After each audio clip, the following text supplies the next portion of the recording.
قال النبی صلی اللہ علیہ وسلم لا یشربن احدکم قائما، حضور نے ارشاد فرمایا کہ تم میں کوئی بھی شخص کھڑا ہو کر ہرگز پانی نہ پیے۔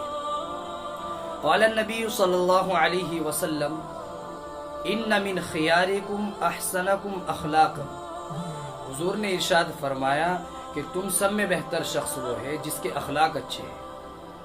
یہ نہیں کہا کہ جس کے کپڑے اچھے ہو، جس کے مکان اچھے ہو، احسنکم اخلاقا، جس کے اخلاق اچھے ہو۔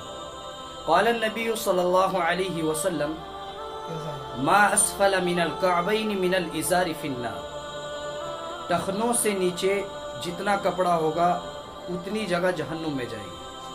قال النبی صلی اللہ علیہ وسلم بین العبد و بین الکفر ترک الصلاۃ، مسلمان اور کافر کے درمیان ایک نماز کا فرق ہے۔